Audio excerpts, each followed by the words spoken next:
Hello, YouTube, and welcome to the first ever episode of Peter's Armchair Theories. This is my Friday Night Lights theory of the American culture war. In a nutshell, my armchair theory is that the key to understanding the American culture war is understanding the social hierarchy of a rural American high school. Friday Night Lights was a book by H.G. Bissinger that later became a movie and then a TV show. The book is a non-fiction account of a high school football team in Odessa, Texas in 1988.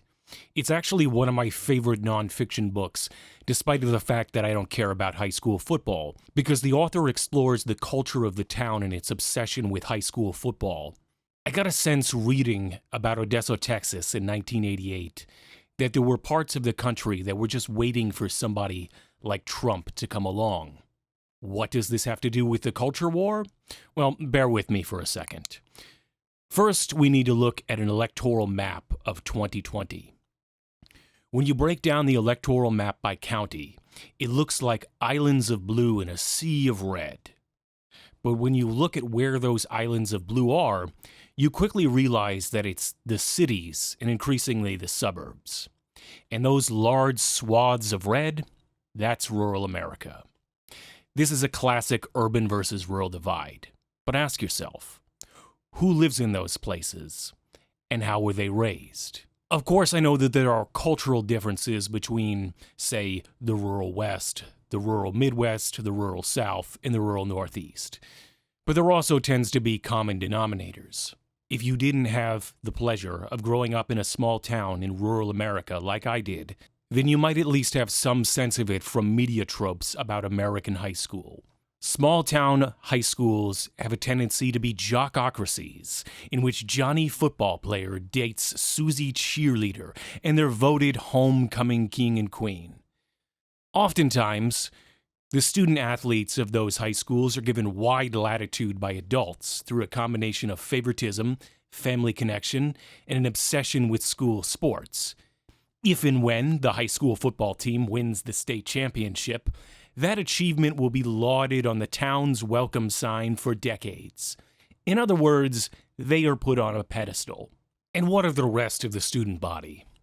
Well, the wealthy and attractive might be able to rank high in the social pecking order, with or without participating in sports.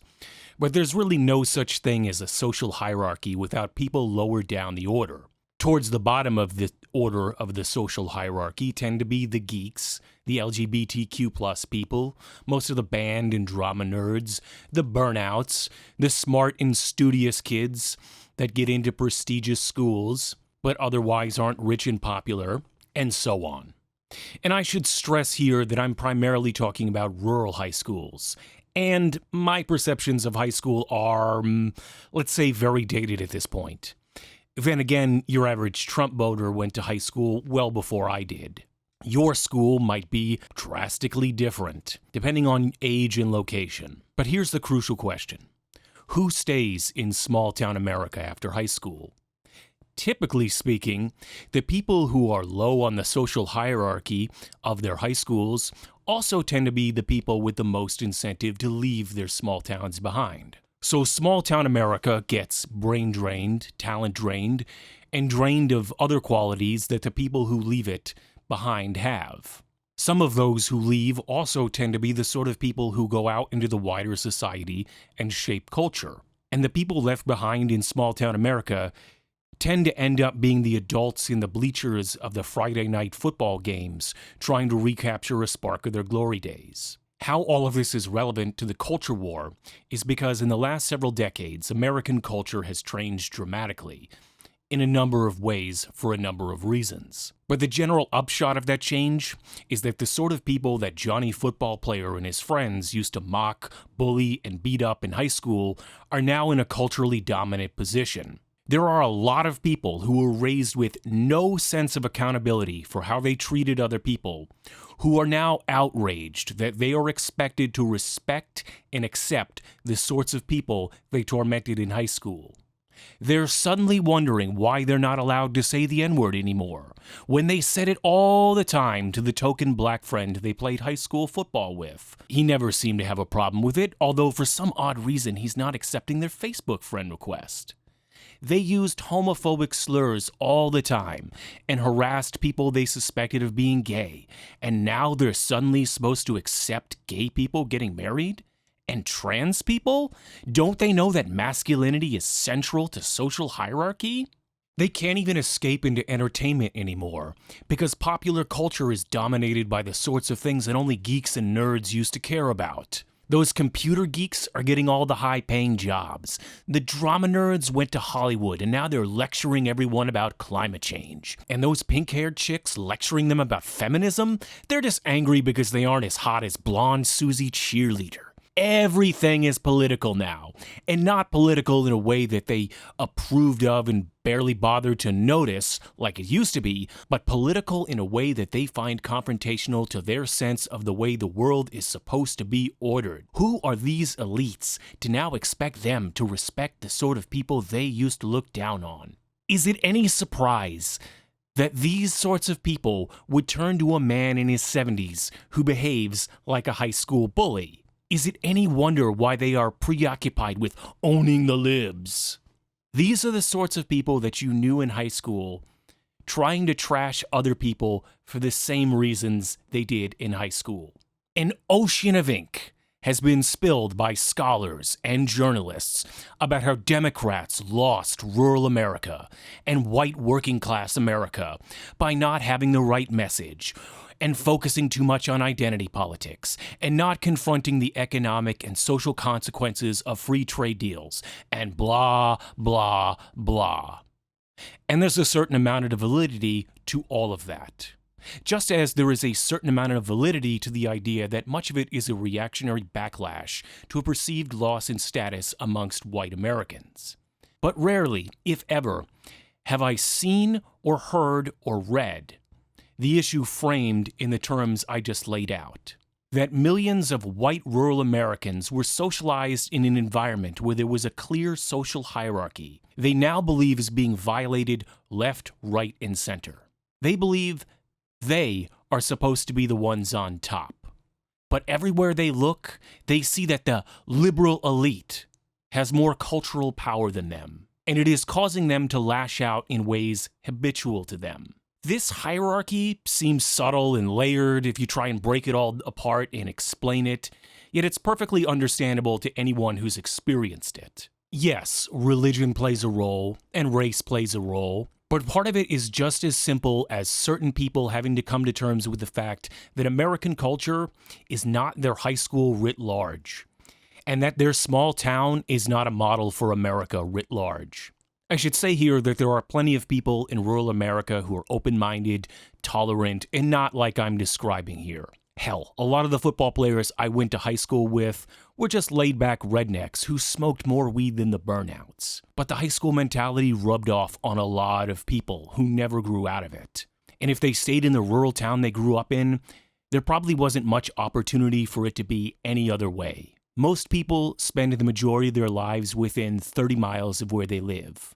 For millions of people in rural America, the only perspective they have on the rest of the country is through media, which is like looking through a funhouse mirror. If Fox News tells them that roving hordes of BLM protesters are looting and burning the country to the ground, how the hell are they supposed to know the difference from their lazy boy in rural Nebraska or the Adirondacks? Much of American conservatism is based on a Declensian worldview.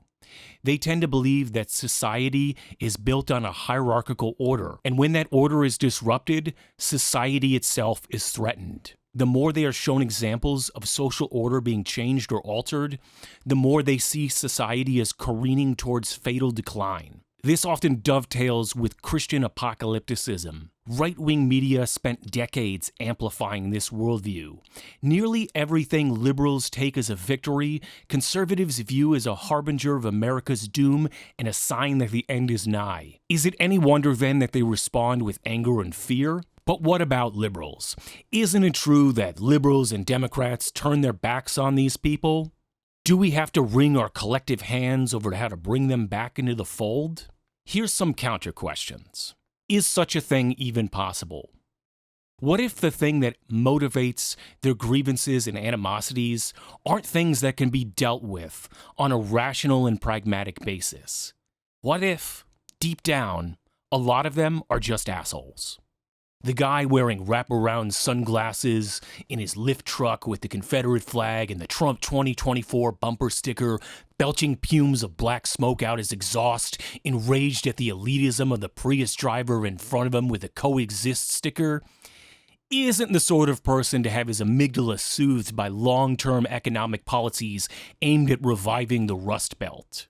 Personally, I find myself unable to muster much pity for the sort of people I just described. Many of them spent the first part of their life thinking and acting like they were better than other people, and most of the rest of it coming to terms with the fact that they peaked in high school. I get that they feel looked down upon by popular culture, and their homes are treated like flyover states that don't matter. But what sort of people do they think makes popular entertainment? It usually isn't the guy who was high school quarterback. Do they expect to be positively depicted by the people that they used to shove into lockers? Is it my fault that there is a strong overlap between the psychological traits of artists and liberals? The reality is that most of America lives in the islands of blue, and their lives and concerns are different. As a consequence, some of their values are different. Rural Americans have the luxury of ignoring all of the complexities that arise from living in a more densely populated area. Low taxes, assault rifles to shoot feral hogs and keep the government off your back may seem like the highest political priorities to someone on a farm 5 miles from their nearest neighbor. But the political calculus changes drastically when thousands of people will live within a square mile of you. Part of the culture war is motivated by religious belief, but a lot of it is the juvenile behavior of people who now view social media and the polling booth as the hallways of their high school, and they're out for revenge on all the people they see as doing better than them, who they think don't deserve it. They faced no consequences for how they treated other people growing up, and they will be damned if some politically correct liberal elite is going to make them face any consequences now. Given what I just said, the reason that the culture war is so exhausting is because much of this is just bullshit. Every time I listen to a right-wing culture warrior, I can tell that 2012 Tumblr is living rent-free in their head. Their reaction to things like so-called call-out culture and cancel culture seems to me like saying, who are these losers to try and judge me or hold me morally accountable? But, to be both clear and brutally honest, a lot of social justice warrior activity feels like people trying to get revenge for their own high school trauma. Some of the people who had a miserable time in high school went off to college and or got really into Tumblr or some other part of the internet, and learned a new moral and intellectual framework that they could turn against their tormentors. The tricky part is that a lot of this is a sick joke, but it's also deadly serious at the same time. Some people would burn this country to the ground to try and stop this social change they've seen happen. Others can't seem to come to terms with the fact that they live in a country with millions of other people that don't share the exact same worldview that they learned in college or from Tumblr or from some other part of the internet. And that those people have a say in what happens in this country as well. So what to do about this? Well, this video is called Peter's Armchair Theories and not Peter's Solutions to All the World's Problems. But I think that framing it this way, to me, helps clarify a few things about the psychology. Because, as I mentioned, there's a lot of liberal hand-wringing about if only we could have healthcare, and if only we implemented this policy and that policy. No, I don't think that gets to the psychology of it. I don't think that turning around the Rust Belt or giving people Medicare for all, I mean, those things would be good in and of themselves, but it wouldn't fix the sort of high school bully mentality you see in Trumpism. The other part of this is a bit harder to articulate because I suppose it involves what the kids today would call vibes, but I feel like the vibe of mid-2010s liberalism found its perfect counter in Trumpism. Because so much of it was, we're going to declare this racist, sexist, whatever, and then it's going to vanish. Just by declaring it, it will vanish into a puff of smoke. And Trumpism comes along and says, nope, and brings out all of the bullies and all this other high school type behavior that I feel like your average social justice warrior, liberal type person on social media probably didn't know how to deal with in high school, and sure as hell didn't figure out how to deal with in 2016. The mid-2010 alt-right was simply better at recruiting disaffected young white men than the left was, and I think we're still living with the consequences of that. But that is a topic for another Armchair Theories video. ... Anyway, this video took way too long to make. I hope you enjoyed it, and stay tuned for future installments of Peter's Armchair Theories.